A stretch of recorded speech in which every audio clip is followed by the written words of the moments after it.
انتہائی محبت سے برکت کے لیے درود پاک پڑھ لیجیے۔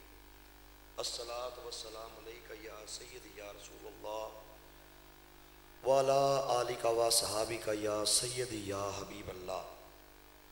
الصلاۃ والسلام علیک یا سید یا نبی اللہ وعلی آلک و صحابک یا سید یا خاتم النبیین۔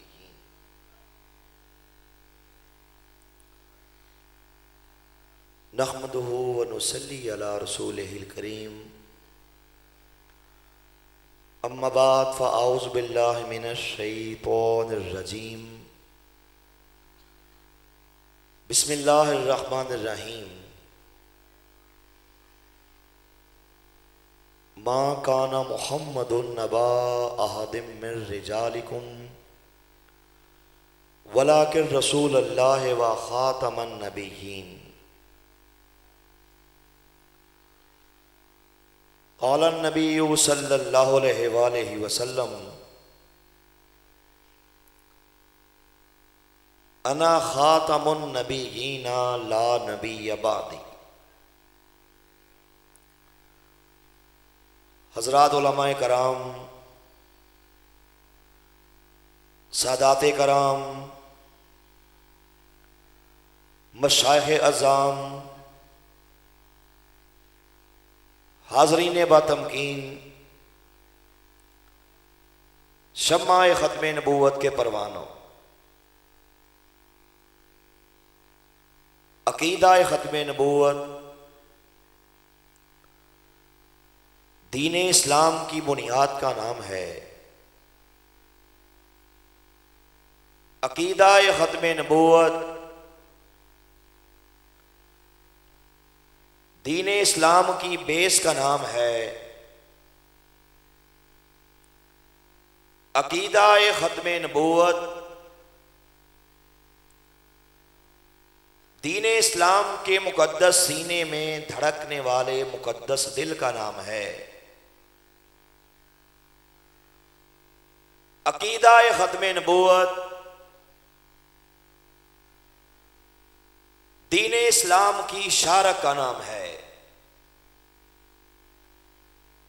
یہ وہ عظیم عقیدہ ہے جس کے بارے میں پروردگار نے اپنی آخری کتاب قرآن پاک کے اندر ایک یا دو مرتبہ ارشاد نہیں فرمایا، بلکہ پروردگار نے عقیدہ ختم نبوت کو قرآن پاک کے اندر مختلف زاویوں سے، مختلف پہلوؤں سے، مختلف مثالوں سے تقریباً 100 مرتبہ ارشاد فرمایا۔ یہ وہ عظیم عقیدہ ہے جسے خود آمینہ کے لال تاجدار ختم نبوت صلی اللہ علیہ وآلہ وسلم نے اپنی مبارک احادیث کے اندر 210 مرتبہ ارشاد فرمایا کہ لوگوں سن لو، میں محمد اللہ کا آخری نبی ہو، میرے بعد اب نہ کوئی نبی پیدا ہو سکتا ہے، نہ کوئی رسول پیدا ہو سکتا ہے۔ عقیدہ ختم نبوت یہ وہ عظیم عقیدہ ہے جس کے بارے میں صحابہ کرام کا سب سے پہلا اجماع اسی مسئلے کے بارے میں ہوا کہ جب مسلمہ کذاب نے دعوی نبوت کیا تو یار غار، یار مزار سیدنا صدیق اکبر رضی اللہ تعالیٰ عنہ اس کے خلاف لشکر کو روانہ کیا، اور یہ آپ نے ارشاد فرمایا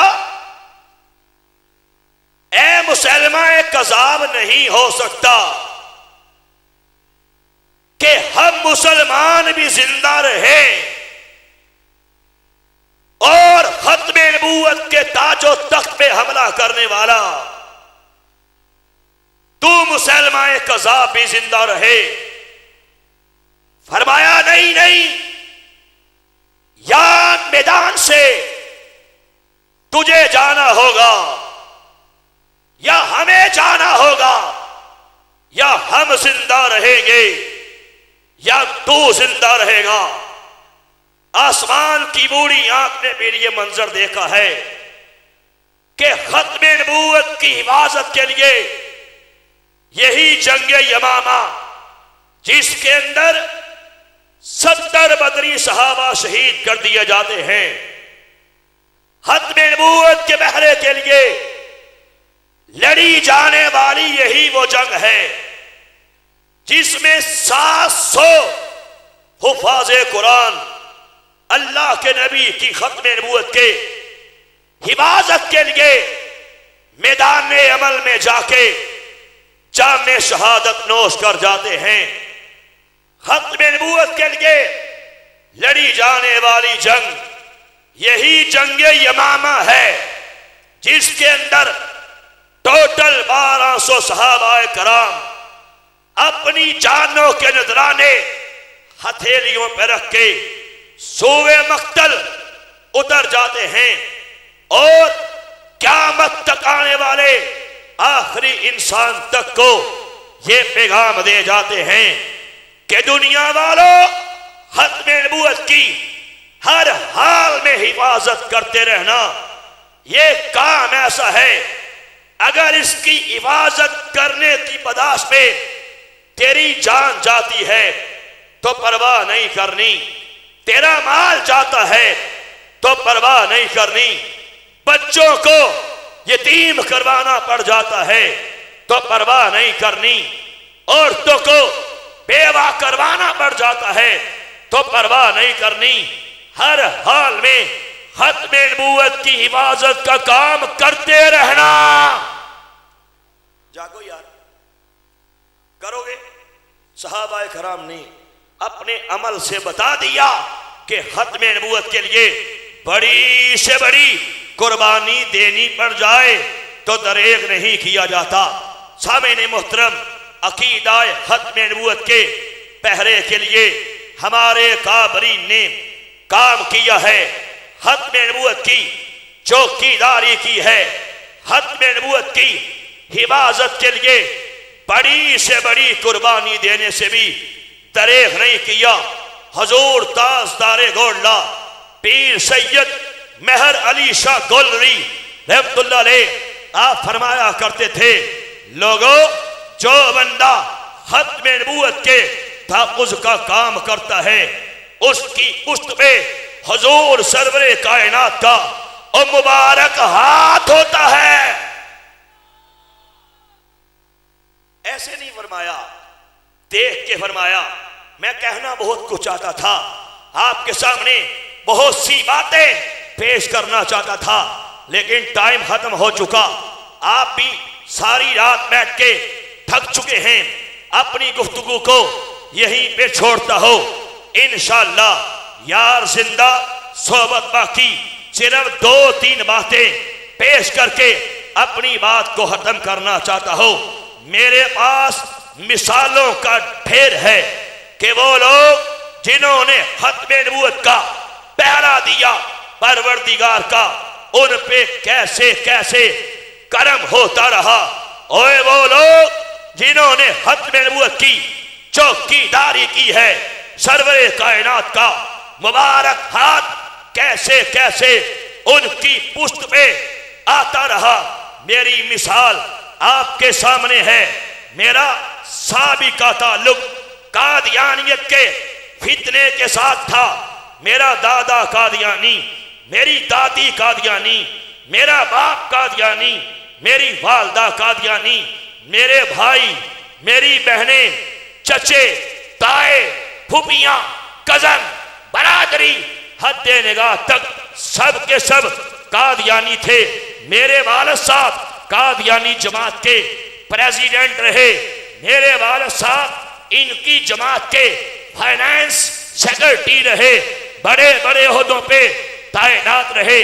لاہور میں ہمارا گھر قادیانیت کا مرکز تھا۔ یہ میرے پروردگار نے سب سے پہلے بارش کا، رحمت کا پہلا قطرہ مجھے بنا دیا۔ ایک رات سویا، میرے مقدر جاگ پڑے، خواب میں کیا دیکھا کہ حبیب کبریا حضرت محمد مصطفیٰ صلی اللہ علیہ وآلہ وسلم خواب میں تشریف لاتے ہیں۔ کریم آقا ایسی نگاہ کرم فرماتے ہیں، ایسی نگاہ کرم فرماتے ہیں، قادیانیت کے اندھیروں سے نکال کے اسلام کے اجالوں میں داخل فرما دیتے ہیں۔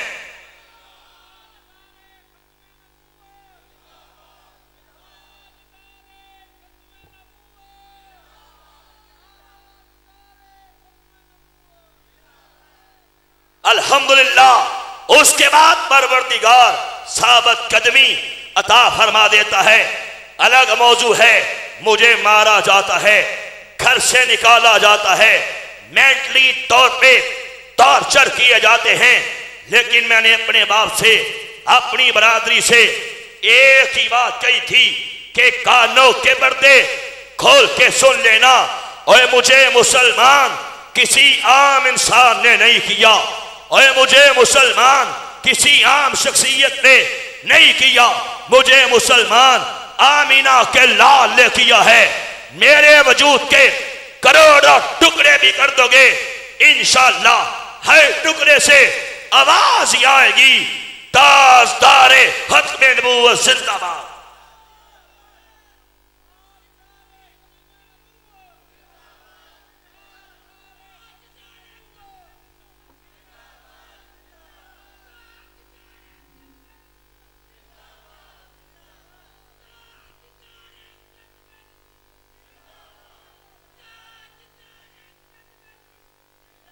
پھر میرے پروردگار نے فتوحات کے، کامیابیوں کے، کامرانیوں کے، ترقیوں کے گیٹ کھول دیے۔ مٹی کو ہاتھ لگایا، سونا بن گئی۔ ختم نبوت کا کام کیا، پروردگار کا کرم ہوا۔ سرور کائنات کا مبارک ہاتھ اپنی پشت پہ فیل کیا ہے۔ اسی گھر کے اندر ایک ایک کر کے سب کے سب قادیانیت میں تھوک تھوک کے میرے ہاتھ میں مسلمان ہوتے گئے۔ میرے والد صاحب جو مرزائی جماعت کے صدر رہے، ابھی آپ کی عمر 84 سال ہے، چند سال قبل قادیانیت میں لانتے بیچ کے میرے ہاتھ میں مسلمان ہو چکے۔ پورے پاکستان میں بڑے بڑے قادیانیوں کے پوپ، پنڈت، پال، پادری، ان کی جماعتوں کے بڑے بڑے صدور اللہ نبی کے خاص کرم سے میرے ہاتھ پر اسلام قبول کر چکے۔ پھر بولو نا کہ بقول حضور تاجدار گوڑ لا کے کہ جو بندہ ختم نبوت کے تحفظ کا کام کرتا ہے، اس کی پشت میں سرور کائنات کا مبارک ہاتھ بولو ہوتا ہے۔ میں نے کہا کہنے کو بہت کچھ کہنا چاہتا تھا، لیکن انشاءاللہ یار زندہ صحبت باقی، پروردگار نے پھر ایسا کام کیا، ایسا کام لیا۔ میں نے آپ کے ملک کے اندر آپ کے بڑے بڑے اداروں میں جا کے ختم نبوت کی اذانیں دی۔ آپ کے پورے پاکستان کے بڑے بڑے سکولز، کالجز، یونیورسٹیز، وہاں پہ جا کے ختم نبوت کے سیمینار کیے۔ پورے پاکستان کے بار ایسوسییشنز میں جا جا کے، وکلاء میں، ججز میں، ہائی کورٹس میں جا جا کے ختم نبوت کے پروگرامز کیے۔ لاہور ہائی کورٹ سے لے کے اسلام آباد ہائی کورٹ تک، اسلام آباد ہائی کورٹ سے لے کے کراچی سٹی کورٹ تک، کراچی سٹی کورٹ سے لے کے مظفر آباد سینٹرل بار تک ختم نبوت کے بڑے بڑے پروگرامز کیے، الحمدللہ جس کا نتیجہ یہ نکلا اب تک پورے پاکستان میں، جن میں ہائی کورٹس بھی شامل ہیں، جن میں سینٹرل بار بھی شامل ہیں، جن میں ڈسٹرکٹ بار بھی شامل ہیں، 100 سے زیادہ بار ایسوسی والوں نے اعلانات کر دیے ہیں کہ ختم نبوت کا حلف نامہ فل کرنا ہر بار کے ممبر کے لیے اور ضروری قرار پا گیا۔ ختم نبوت کا حلف نامہ ہر بار کا ممبر فل کرے گا۔ یہ ختم نبوت کے کام کرنے کا پروردگار نے رزلٹ یہ دیا، اور انشاءاللہ ہماری بات ہو چکی، ان قریب سپریم کورٹ میں ختم نبوت کا پروگرام کرنے جا رہے ہیں۔ انشاءاللہ سپریم کورٹ کی در و دیواریں میرے نبی کے ختم نبوت کے نعروں سے انشاءاللہ گونجیں گی، تو پتہ لگ گیا کہ بکھول حضور تاجدار گولڈا کے کہ جو بندہ ختم نبوت کے تحفظ کا کام کرتا ہے اس کی پشت پہ حضور سرور کائنات کا مبارک ہاتھ بولو ہوتا ہے۔ میرے پاس یہ ایک کتاب ہے، اس کا نام روحانی خزائن، جلد نمبر 15۔ اس کے حوالے سے آج سے تقریباً 3 سال پہلے میں نے پوری دنیا کے بڑے بڑے قادیانی، ان کے پوپ، پنڈت، پال، پادری، ان کو اس بات کا چیلنج دیا۔ میں نے کہا جذبات سے نہیں کہنا چاہتا، میرے پاس حقائق ہیں، میرے پاس ریالٹیز ہیں، میں قادیانیت کی نس نس سے واقف ہوں، قادیانیت کے جانور کو میں نے بڑے قریب سے دیکھا ہے۔ دنیا مرئیت کو اس بات کا چیلنج دیا کہ دنیا کا کوئی قادیانی، ان کا کوئی بڑا مرزا قادیانی کی نام نہاد اولاد کو حلالی ثابت کرے، 1 کروڑ میں انعام دوں گا۔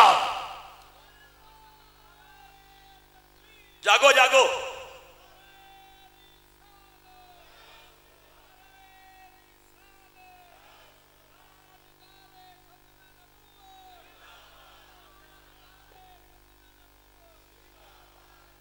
ایک کروڑ روپے انعام۔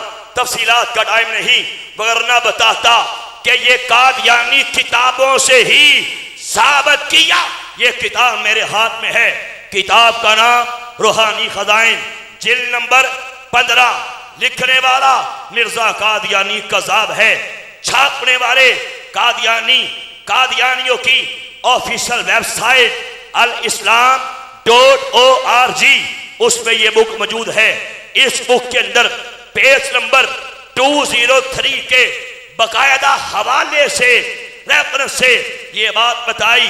مرزا قادیانی خود تسلیم کرتا ہے، خود کہتا ہے کہ جب میں نے شادی کی تھی اس وقت میری حالت مردمی کل عدم تھی، یعنی کہ میں شادی کے قابل نہیں تھا، میں خسرا تھا، میں ہیجڑا تھا، میں جنانہ تھا، میں شادی کے قابل نہیں۔ اب علماء بیٹھے ہیں، سادات بیٹھے ہیں، ہمارے قائد محترم بیٹھے ہیں، ان سے پوچھ کے دیکھو، شریعت کا مسئلہ ہے، فقہ کا مسئلہ ہے، اگر کوئی بندہ شادی کے قابل نہیں، خسرا ہے، نامرد ہے، علماء سے پوچھو ایسے بندے کا شادی کرنا حرام ہے۔ اب میں دنیا مرئیت کو یہ بھی پوچھتا ہوں کہ جب مرد بے ایمان کا شادی کرنا ہی حرام تھا، پھر شادی کیوں کی؟ اب چلو شادی کر لی، ایک حرام کام کر لیا، آگے چلو سوال پیدا ہوتا ہے بچے کدھر سے آئے؟ شادی تو کر لی، سوال پیدا ہوتا ہے نام نہاد اولاد کدھر سے آئی؟ مزے کی بات ہے، اس بات کا جواب ہمارے محترم ختم نبوت کے عظیم محقق جناب صادق علی زاہد صاحب نے نہیں دیا۔ مزے کی بات، اس بات کا جواب ختم نبوت کے عظیم ہمارے قائد، لیڈر، بدیعالزمان بھٹی صاحب نے نہیں دیا۔ مزے کی بات یہ ہے اس بات کا جواب مرزائی کتاب نے دیا ہے۔ یہ میرے ہاتھ میں کتاب ہے، کتاب کا نام مرکات الیقین فی حیات نور الدین، اور اس کے اندر چھاپنے والے قادیانی پیچھے باقاعدہ ربوہ کی سٹیم موجود ہے، مہر موجود ہے۔ اس کتاب کے اندر یہ صفحہ نمبر 7 پہ حکیم نور الدین کے ریفرنس سے یہ تحریر کرتا ہے کہ حکیم نور الدین قادیانیوں کا پہلا نام نہاد خلیفہ، اس کے حوالے سے کہتا ہے کہ حکیم نور الدین کہا کرتا تھا کہ مرزا قادیانی کی بیوی مجھے کہتی تھی کہ حضور میں بیوی تو مرزے کی ہوں، لونڈی آپ کی ہوں۔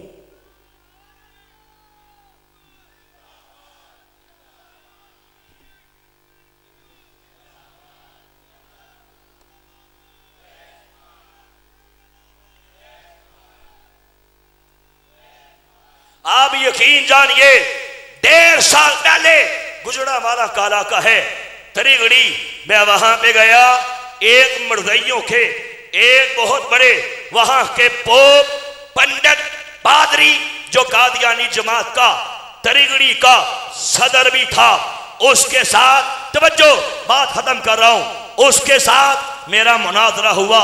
اب اس کے ساتھ والے کمرے میں اس کے گھر کی بیویاں عورتیں وہ بھی آئیں، 7-8-10 قادیانی وہ بھی بیٹھ گئے۔